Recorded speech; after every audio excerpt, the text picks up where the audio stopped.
Ya, Bang Julius suaranya tadi hilang kayaknya. Suara saya yang hilang atau suara Ustaz Awan yang hilang? Wallahualam. Oke, Wallahualam ini kita bisawab. putarkan dulu ya video tanggal 13 Mei kemarin, di mana Sarah Ayu akhirnya muncul juga di channelnya Udin. Ya, ini ya. Tapi dia macam ogah-ogahan masuk gitu. Kita bisa melihat lah dari ekspresi wajahnya yang dia sebenarnya nggak pingin tapi dipaksa rekam oleh Mbak Udin ya. Tentang Saddam Hussein, sok tahu, kayak pernah itu untuk memuliakan Tuhan, bukan menceritakan. Apa itu? Tentang batu.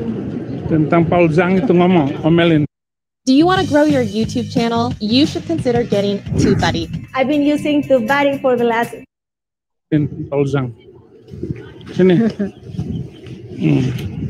Apa ya? Apa katanya itu? Bu Sarah katanya meninggalkan anaknya itu. Loh, kita kan ke sini apa? Kan kita pelayanan. Iya. Ya. Orang terlalu sotoy. Bilang ngomong inilah visa Abi ke Eropa ditolak, Abi lupa ke politik. Siapa yang mau suka politik? Abi dari keluar penjara ditawarin orang suruh pindah, Abi nggak mau. Dari dulu jadi orang tuh jangan sok tahu. Ya, teman-teman kalau lihat ya bisa lihat bahwa sebenarnya dia juga ogah gitu ya. Ogah ikut-ikut terlibat dari apa yang dibuat oleh suaminya ya, masalah yang dibuat oleh suaminya, dia ini nggak ingin begitu terlibat. Tetapi yang namanya istri ya udah gitu, ketarik gitu ya. Ketarik dari masalah suaminya ini. Kalau teman-teman ikuti ya dari pertama kali saya pulin ke Amerika, istrinya tuh ya udah gitu. Nggak mendukung juga perbuatan yang dilakukan oleh Mbak Udin. Tapi Mbak Udin ini memang nggak bisa dibilangin, mau gimana ya. Ya, memang berat gitu. Dan memang yang paling babak belur bukan Udin sama Joshua Teu, yang paling babak belur adalah si Sarah Ayu ini gitu kan, terbongkar semua gitu, kisah-kisah masa lalunya, ya siapa dirinya, ditarik oleh Joshua Teu. Ya, ditarik oleh Joshua Teu dan juga disampaikan ulang oleh HTD. HTD udah katakan gitu kan, ini janda. Ya, udah dari bulan lalu dikatakan bahwa Sarah Ayu ini janda. Ya, terus banyak oten-oten nggak percaya pertamanya gitu kan. Ah masa janda, ini si HTD asal ngomong fitnah sana fitnah sini. Tetapi yang membuat saya bingung memang dari awal pendeta HTD itu ya dia kowar sana kowar sini, katain sana katain sini, nggak ada satupun orang Kristen yang berani ya melawan si HTD ini, nggak ada.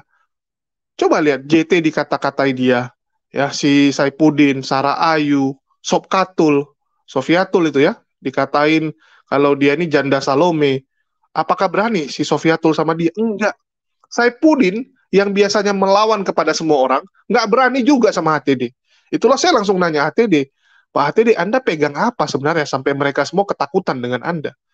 Anda pegang satu set kartu nampaknya nih, bukan kartu as lagi. Kalau kartu as saja mungkin orang masih berani lah melawan kecil. Ini melawan dikit pun nggak ada yang berani. Oh iya, dia bilang saya udah pegang semua gitu. Wah, pantas saja lah. Kalau semua set kartunya dia yang pegang, ya terdiamlah mereka ini nggak berani melawan. Dan ini yang terjadi sekarang gitu kan. Ya. Dan di sini mungkin ada Bang Heri ya. Assalamualaikum buat Bang Heri. Biar cepat saya lanjutin lagi ya. Jadi dari konflik ini terungkap fakta-fakta yang membuat Sarah Ayu ini menjadi korban yang paling besar lah ya. Ini kita putarin lagi ya. Pengakuan bahwa Sarah Ayu itu ternyata janda. Video-video mereka itu buat, baik SI yang memang pertama sekali merancang ini, kalau saya mau katakan dia juga adalah dalangnya. Nah, saudara, itu video-video yang mereka buat, yang terakhir diobral sama si PSK ini, Sarah ini, saudara-saudara, tujuannya pertama, pembunuhan karakter. Pembunuhan karakter. Ya. Supaya Joshua Teu hancur, channelnya hancur. Saya nggak pusing channel saya mau hancur. Saya nggak pusing. Saya jujur ya, saya bukan YouTuber asli, saudara-saudara. Walaupun saya orang bilang YouTuber juga nggak salah juga sih, tapi saya bukan. Karena apa? Saya nggak cari duit di sini. channel YouTube ini dibuat untuk apa? Yang saya bilang tadi, untuk representasi sekolah tinggi kami, sekolah tinggi Alkitab yang saya pimpin, untuk menjadi forum pembelajaran, forum penginjilan, forum penyelenggaraan pastoral edukasi secara online.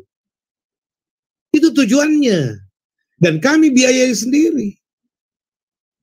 Ya. Cuma kebetulan anak saya itu pinter yang beginian. Dia buatkan, tapi ya lain lagi itu saya mau cerita nanti, karena dia juga yang dipakai Saifuddin jadinya. Tapi nanti jauh lagi menyimpang ini keluar lagi maksudnya. Saya mau ini dulu soal si PSK ini. Jadi ini tujuannya buat video ini supaya Anda tahu ya, pembunuhan karakter. Kedua, untuk menghancurkan rumah tangga saya. Karena apa? Mereka cemburu.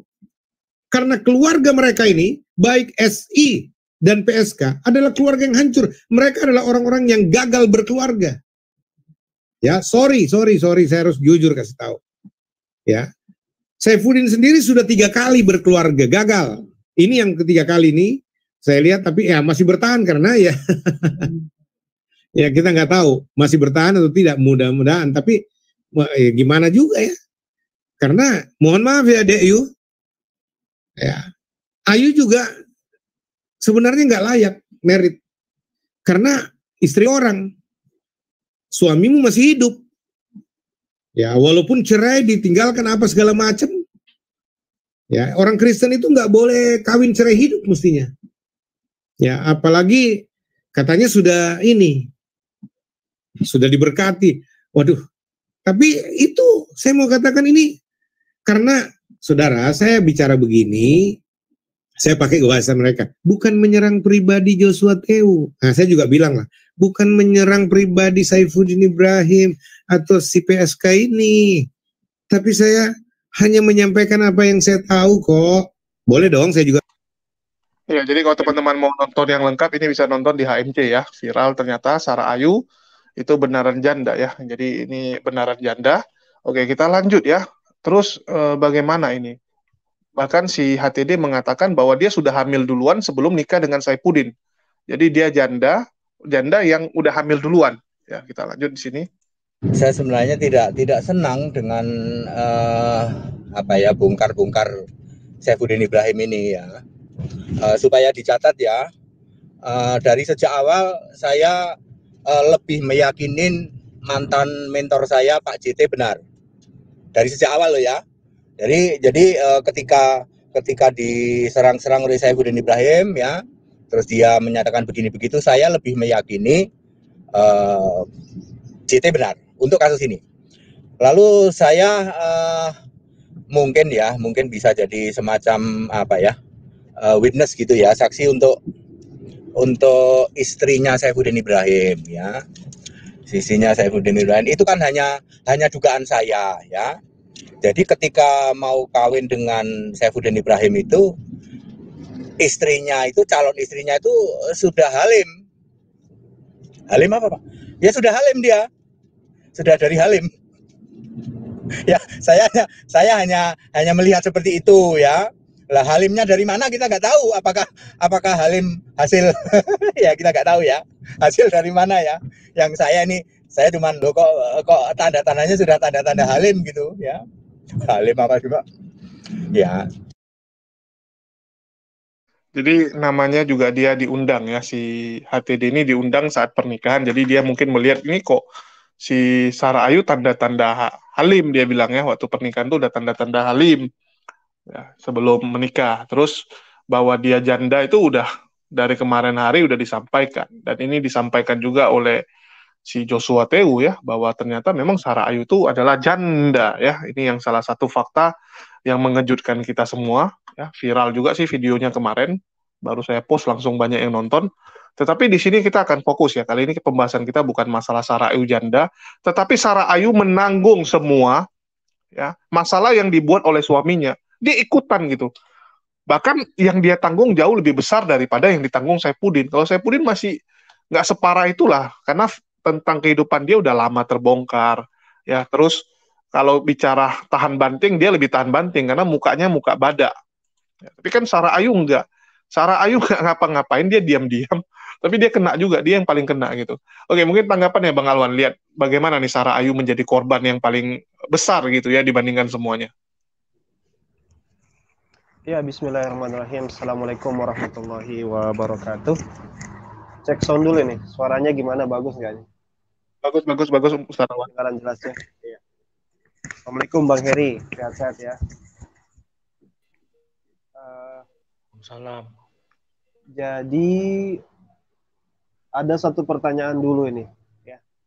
Berapa kali orang bertanya begitu di kolom komentar dan di lain tentang bagaimana spesifik menggibahi Saifuddin Ibrahim, hukumnya gimana gitu. Jadi saya mau terangkan dulu biar teman-teman pada paham. Jadi pertama bahwa kita itu dilarang untuk melakukan praktek fitnah, bahkan gibah. Ya, gibah itu, fitnah itu adalah sesuatu perbuatan yang pasti tidak baik. Pertama, fitnah itu asyaddu minal qatl ya. Fitnah itu lebih berat daripada pembunuhan. Ya, karena itu bagian dari pembunuhan karakter juga. Fitnah itu. Itu tidak benar diceritakan, nah itu masuk kategori fitnah. Ghibah itu apa? Ghibah itu asalnya dari kata ghaba ya ghibu, artinya sesuatu yang terhalang. Terhalang yang kata Nabi SAW, pengertiannya itu adalah ketika kau menceritakan itu saudaramu tidak mau atau saudaramu tidak berharap. Suaranya timbul tenggelam Ustaz Alwan. Iya ya. Begini, saya pegang. Ya, kalau ghibah itu berarti sesuatu yang tersembunyi atau terhalang, dan ketika misalnya seseorang atau saudaramu itu tidak ridho, apa yang dia sudah sembunyikan itu tercuat atau muncul di permukaan, maka itulah kategori ghibah. Yang jadi permasalahan adalah bagaimana dengan orang yang kategorinya kafir, penista agama, pencela dan penghujat seperti Saifuddin Ibrahim. Saya pikir seluruh pendapat ya, saya tidak ada celah yang lain mengatakan bahwa untuk yang kategori seperti ini, meskipun yang menetapkan dia itu kafir harbi nantinya pemerintah atau law enforcement, penegak hukum dalam pandangan Islam, tapi bisa kita kategorikan dia bukan kafir mu'ahad dan juga bukan kafir zimmi. Sehingga kehormatan dia itu sudah tidak lagi penting bagi kaum muslimin. Ya, tidak ada lagi kewajiban kaum muslim untuk menjaga kehormatannya. Ini biar teman-teman paham pondasi ini nih ya, paham pondasi awal ini. Bahwa orang ini memang layak untuk dipermalukan. Dan saya bersyukur kepada Allah Subhanahu wa taala, seluruh lisan-lisan atau ucapan-ucapan, kalimat-kalimat yang merendahkan, menjatuhkan para penghujat ini, khususnya Saifuddin Ibrahim, itu tidak keluar dari lisan-lisan kaum muslimin. Ya, kaum muslimin itu hanya menggemakan saja biar informasinya itu lebih tersebar lagi. Biar orang lebih paham hakikat, kepribadian dan watak dan sikap dari orang-orang ini aslinya. Terkait Sarah Ayu, saya kalau kata Bang Julius tadi, Sarah Ayu itu tidak mau ikut-ikutan dalam persoalan Saifuddin. Saya pikir tidak. Justru saya berpikir sebaliknya. Sarah Ayu itulah bahan bakar Saifuddin untuk berbicara.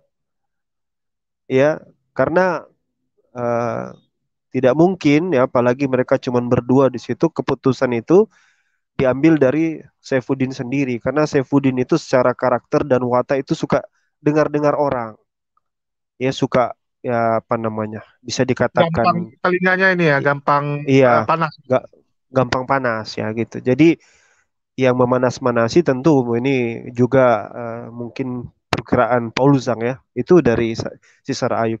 Kemudian misalnya channelnya, ketika channel Saifuddin di shutdown, di take down, mungkin sudah tidak monet, itu yang dia pakai, iya, tapi dia jaga-jaga mungkin. Iya, tapi mungkin sudah dapat teguran atau gimana ya, karena bahasa dari informasi yang saya dapat itu udah di take down lah bahasanya. Masih ada tapi ya mungkin gimana gitu ya. Tegur atau gimana. Itu dia pakai channel yang kedua itu bukan channel Saifuddin Ibrahim yang baru, itu channel SA itu, Sarah Ayu. Jadi itu sudah channel yang sudah lama dibuat ya, itu kerja sama Deborah sama si Sarah Ayu itu. Jadi kayak ya kalau di Islam mungkin kayak muslimatnya lah ya, muslimah gitu, muslimatnya atau Aisyahnya kalau di Muhammadiyah istilahnya. Nah, tapi ya itu biasanya kalau ditanya yang mana mereka mau ngaku kan. Si Sarah Ayu mengatakan misalnya, ya saya dengan Saifuddin itu beda generasi, beda umur, ya, beda watak gitu. Ya, sehingga saya nggak bisa lah ditaut-tautkan ya anak saya. Kalau anak ya saya setuju, anak itu nggak ada sangkut pautnya. Tapi kalau Sarah Ayu yang dia bersama-sama berangkat di Amerika Serikat, kemudian sama-sama tetap bersama Saifuddin, ya kan? Saya pikir ini dua sejoli yang saling terikat satu sama lain. Jadi tidak bisa dilepas begitu saja bahwa ini sepenuhnya tanggung jawab Saifuddin Ibrahim. Tidak, dua-duanya. Saya hakul yakin dua-duanya terlibat.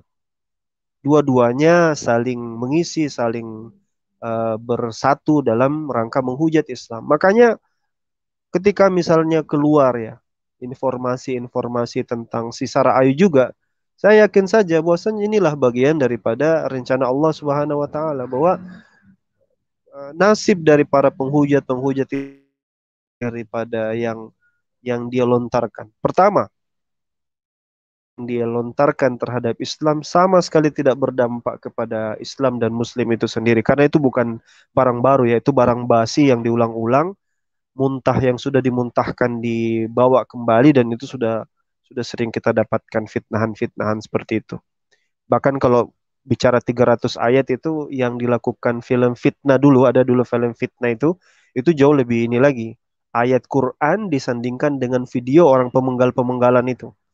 Ya, sampai Dr. Quraisy Shihab bikin buku juga judulnya Fitnah juga untuk membantah tuduhan penggunaan ayat-ayat itu. Uh, jadi bukan barang baru, barang sudah basi, ya. Tapi yang jadi problematik justru sekarang ini adalah ketika mereka melakukan penghujatan yang kembali kepada mereka itu jauh lebih dahsyat, ya. Islam tetap tinggi, a'la wala yu'la alai, dia tetap tinggi, tidak ada yang ini. Kita apologet Muslim tetap berjalan, tetap biasa. Sementara mereka itu hancur lebur, pecah belah. Seperti piring yang dihempaskan ke lantai. Jadi sudah hancur berantai. Lihat mereka 2 tahun yang lalu ya. Saifuddin Ibrahim dan JT itu begitu mesra-mesranya. Mereka kumpul-kumpul. Itu pada pecah semua. Dari apa yang disampaikan JT mengatakan dia sudah pecah dengan Fatimah misalnya, Fatimah Sa'diyah. Lalu pecah lagi dengan Sarah Ayu. Lalu pecah, Pauzang juga pecah. Dulu mereka mesra-mesra, sekarang pecah-pecah. Yang paling parah itu adalah mengumbar aib satu sama lain. Ya, terumbar sudah, aib-aibnya itu terbuka semuanya. Bagaimana JT dibilang cabul, ya kan? Kemudian mereka saling membuka aib. Ya. Sekarang yang terbaru yang Bang Julius sampaikan, ya saya kaget juga karena informasi ini memang dari Bang Julius ya. Sarah Ayu ternyata JT. janda. Ya, tadi kan JT yang ngomong Bang, saya kan cuma putarin dan menyampaikan. Iya, maksud saya ya sampai ke sayanya itu lewat Bang Julius. Oke, siap. Dari pernyataan JT bahwa oh ternyata dia seorang janda dan saya simak di channel JT kembali, oh berarti itu benaran ya bahwa dia seorang janda dan menurut JT dia belum siap sebenarnya, tidak pantas, artinya melanggar secara norma agama Kristen untuk menikah dengan Saifuddin karena dia bukan ditinggal mati ya, tapi mungkin cerai yang tidak cerai. Ngerti istilahnya ya? Cerai yang tidak cerai itu ya tidak jelas. Tidak jelas. Dan ini yang kata JT mungkin Harusnya itu tidak boleh pernikahan seperti itu. Jadi ini aib yang disimpan dan dipendam lama. Semua bahkan ya, semua itu terkuak justru setelah pasca 300 ayat itu. Makanya saya yang terakhir dari saya, bahwasanya ya itulah janji Allah Subhanahu wa taala yang dituangkan dalam Al-Qur'an, wa makaru wa makarallah. Mereka itu menyusun strategi untuk menghancurkan Islam. Mereka menyusun rencana untuk menjatuhkan umat Islam, menjatuhkan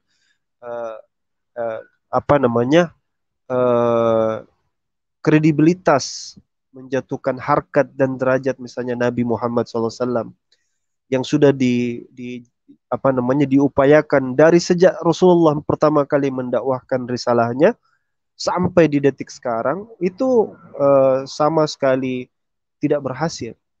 Justru yang terjadi selalu kebalikannya, yang seperti ini yang terjadi.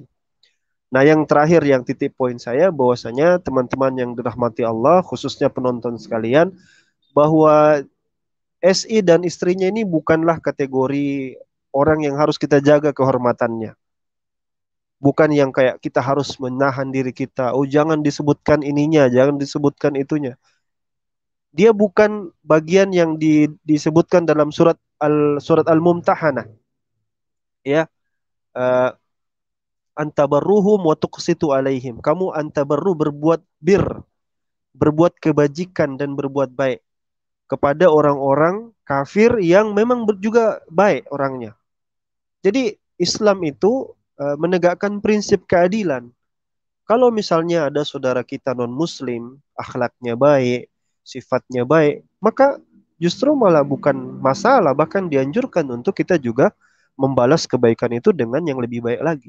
Seperti misalnya yang dilakukan oleh mu'allaf yang saya kagumi ya, Pak Yusuf Hamka ya. Itu mu'allaf yang menurut saya yang sangat proporsional ya. Berbuat baik kepada semua yang berbuat baik dan membangun keindahan gitu. Nah, kalau yang seperti Saifuddin, apanya kehormatannya yang mau dijaga? Mulutnya dia tidak bisa jaga. Dia menjual fitnahan untuk menghidupi dirinya. Lalu si Sarah Ayu mengatakan, janganlah kalian hidup dengan gibah-gibah orang. Janganlah kalian cari uang dengan gibah-gibah orang. Ini kan seperti memukul air percik terciduk atau terkena wajah sendiri.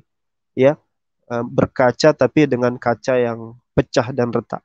Ya, saya pikir itu Bang Julius. Oke, makasih Bang Alwan ya. Oke, Bang Heri mungkin pandangan ya. Yang jadi korban paling besar ini menurut saya. Aduh, Bang, ngeri kan radiasinya. Oke, yang paling besar itu korbannya adalah Sarah Ayu gitu. Paling istilahnya babak belur lah dia ya. Kalau Ustadz Alwan kan meyakini bahwa dia ikut terlibat dari apa yang dilakukan Saifuddin Ibrahim gitu kan. Kalau saya sih bilang, kalau menurut saya kan, jadi masing-masing punya pendapat. Kalau menurut saya dia nggak gitu terlibat kali, karena nampak dari mimik wajahnya, dia itu kayak kesal juga sama Saifuddin gitu kan. Bahkan sejak di Amerika pun dia curhat ke sana kemari, termasuk di awal-awal curhat sama Nandar, baru terakhir dia lihat, wah bahaya nih kalau curhat sama Nandar, karena Nandar ada gelagat mau membongkar gitu kan, ada gelagat mau membongkar kan, udah dia bilang akan saya bongkar gitu kan.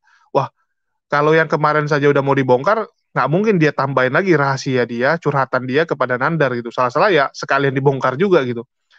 Jadi di awal-awal dia agak curhat-curhat ke Nandar dan yang klien juga ya, termasuk ke Wak Labu gitu. Dan nampak gitu, dia tuh yang paling babak belur, dia tahu gitu konsekuensinya. Dan mungkin si Sarah Ayu masih berpikir kan, ini kalau kita bongkar si JT, nanti kita juga dibongkar sama aja.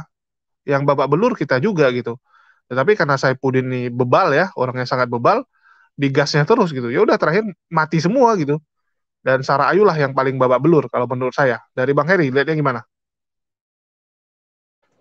Ya, Assalamualaikum warahmatullahi wabarakatuh.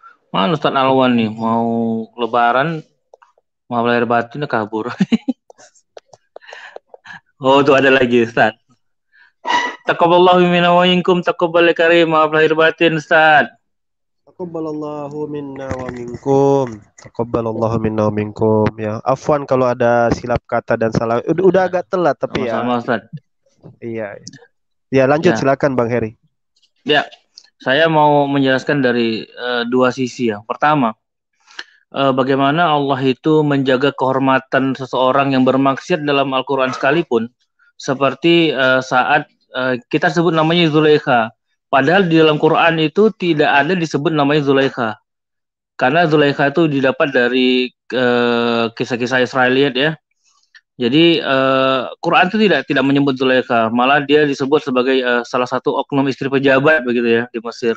Kenapa? Karena dia berbuat maksiat itu ada punya rasa malu, masih ditutup-tutupinya pintu, ditutupinya jendela gitu waktu dia ingin berbuat maksiat kepada Nabi Allah Yusuf alaihissalam. Makanya Allah tutup namanya kehormatannya. Tapi kepada orang-orang yang bermaksiat tanpa rasa malu, Allah sebutkan namanya Fir'aun, Qarun, Balaam, apalagi Abu Lahab disebut namanya karena mereka membuat maksiat tanpa rasa malu dan tanpa rasa bersalah gitu. Terus itu yang pertama. Jadi orang-orang seperti Severin Ibrahim, Babi Zong dan lain-lain itu wajib kita sebutkan namanya, seperti Allah menyebutkan nama-nama orang bermaksiat tanpa rasa malu itu. Nah, terus mana sih Jul nih? Terus yang kedua, saya teringat kepada surah Al-Lahab ya. Wa mra'atuhu hammalatal hatab fi jidha hablum mim masad. Itu cerita tentang istrinya. Dan istrinya itu pembawa kayu bakar kata Quran, pembawa kayu bakar. Fi jidha hablum mim masad, dan di lehernya ada seutas tali dari sabut yang dipintal. Maksudnya apa gitu?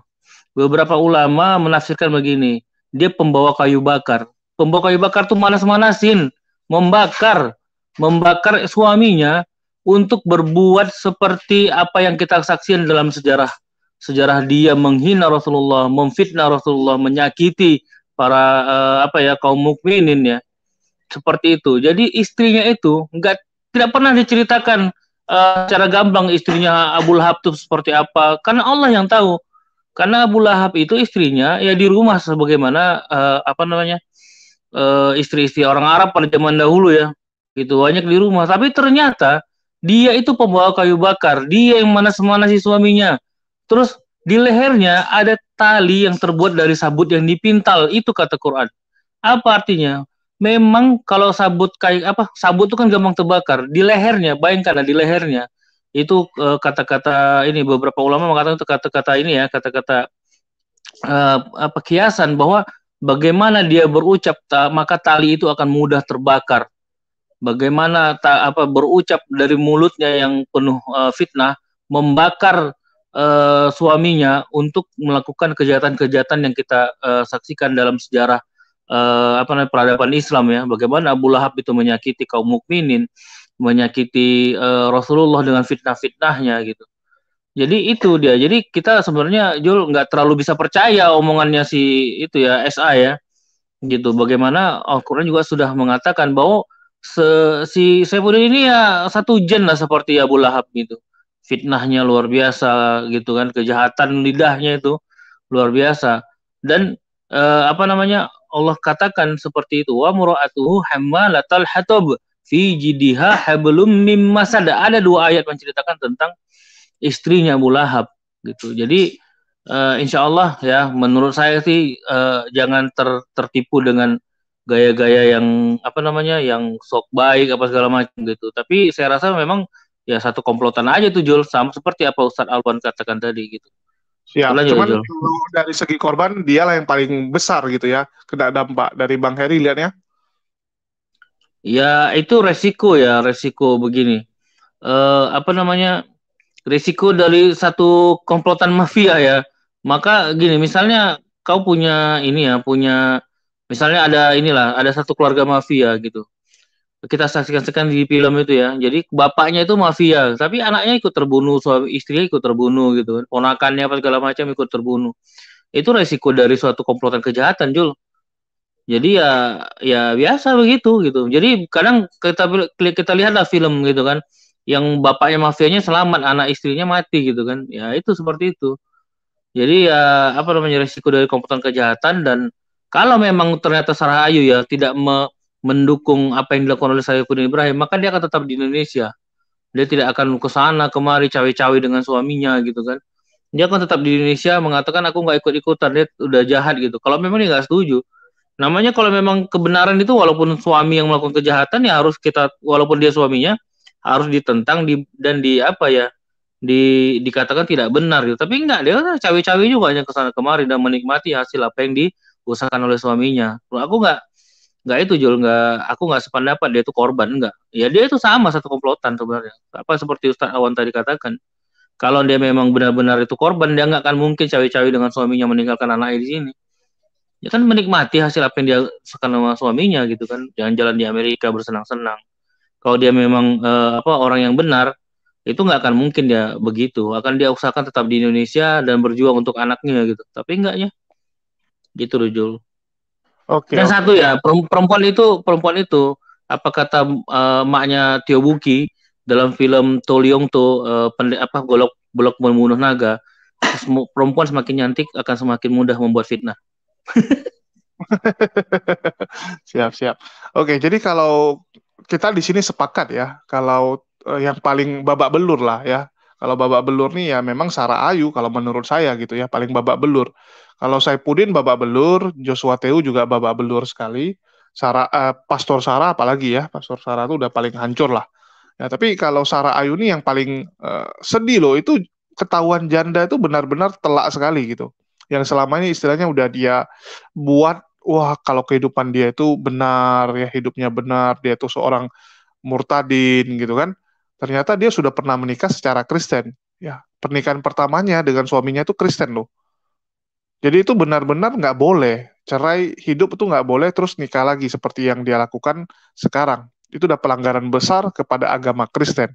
Jadi bagaimana mungkin orang yang melakukan pelanggaran paling besar di agama Kristen itu tiba-tiba menjadi pengajar agama Kristen, menjadi seorang pendeta. Itu benar-benar cacat loh. Ya, secara hukum itu sangat cacat.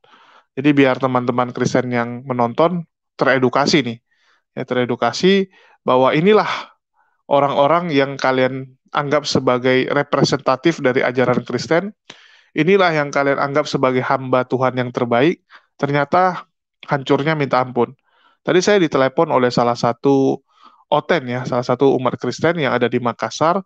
Dia punya pengalaman buruk dengan Joshua Teu, jadi dia sharing pengalamannya, tapi dia tetap bilang, wah Saipudin tuh sebenarnya bagus, tapi kasihan dia gini-gini. Saya sampai bingung gitu ya, tetap ada yang bilang dia itu bagus. Padahal Saipudin itu benar-benar nggak ada pengajaran Alkitabiahnya. Ya, saya berani nih, ya, saya berani dipertemukan dengan Saipudin, kita bahas Alkitab. Ya, saya lebih hafal jauh daripada dia. Bukannya mau sombong gitu, tapi nggak ada pengajaran dia tentang Alkitab yang dia mengerti. Dia taunya ya cuma menghujat, nggak ngerti dia sama sekali ajaran Alkitab itu apa. Sering ya kita dapati orang-orang Kristen yang masuk ke room saya, nggak ngerti Alkitab, kayak ginting, ngomongnya besar, berapa kali kedapatan gitu kan.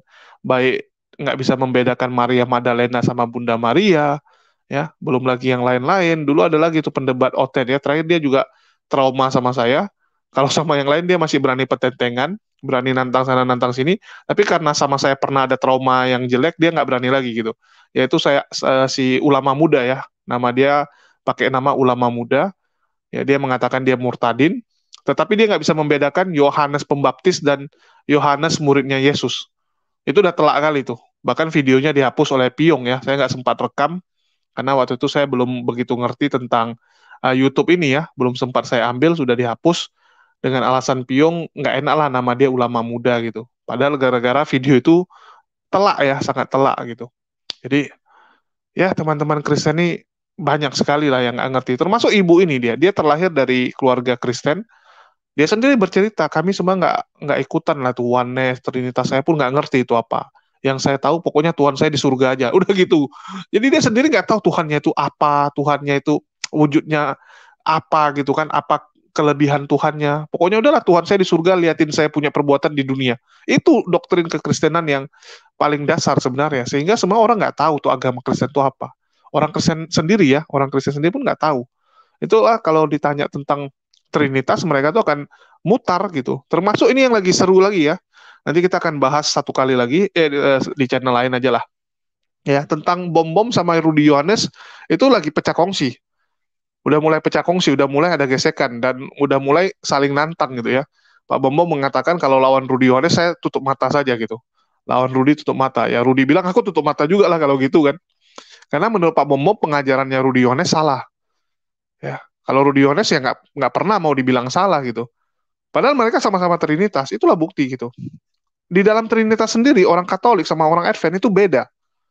Ya itulah, tapi ini jadi melenceng dari topik kita ya. Topik kita adalah Sarah Ayu ini memang yang paling babak belur. Jadi kalau di list kan ya, sampai detik ini, tanggal 16 bulan 5 ya. Ini tanggal 16 bulan 5, 2022. Skor sekarang lah ya, kalau kita bilang ada papan skornya, yang paling hancur sekarang Sarah Ayu. Yang paling hancur Sarah Ayu ya, menurut saya ini.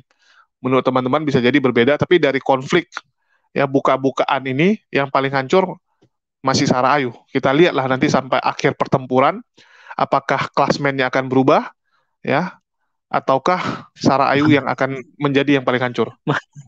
Masalahnya Sarah Ayu nggak ikut-ikutan kemarin ya kan. Nggak ikutan buka-buka aib. Tapi dia kan ya kenal lah namanya dia istrinya ya. Waduh itu telak loh janda gini-gini. Wah itu telak sekali. Bahkan disebut sebagai janda Salome ya. Itu penghinaan loh Bang. Salome itu kan penghinaan sekali. Iyalah, pastilah. Terus anaknya itu bukan anaknya si Saipudin itu udah sedih sekali loh. Istri itu difitnah anak yang dia lahirkan itu bukan anak suaminya, itu udah telak loh. Tes DNA aja Jul, cocok juga itu buktikan kalau dia memang apa kan bilang, wah aku akan tes DNA gitu. Ternyata begitu tes DNA, you are not. Oke lah. Ya, kita tunggu lah, kita tunggu tadi. Iya, bagul kompor signalnya hilang-hilang. Tapi ini mereka lagi gencatan senjata nampaknya. Nampaknya udah terjadi gencatan senjata. Tapi kita tunggu lagi ya berapa lama gencatan senjata ini. Karena setelah terbongkar Sarah Ayu ini janda, Udin tiba-tiba melunak, nggak berani lagi bahas JT. Nggak berani lagi bahas JT. Kita tunggu nih, ya. Termasuk PSK ini. PSK pun udah hilang nih sekarang nih, karena terbongkar ya. Dan dia melihat semua orang juga dalam posisi yang tidak mempercayai dia. Jadi dia mungkin lagi cari cara supaya bisa membalikkan keadaan. Kita tunggu nih gebrakan dari mereka agar bisa membalikkan kondisi ya. Karena JT lagi di atas angin. Mungkin itu aja dari saya. Dan makasih nih buat teman-teman yang udah nyimak. Ya, di akhir kata kita ucapkan wassalamualaikum warahmatullahi wabarakatuh. Sampai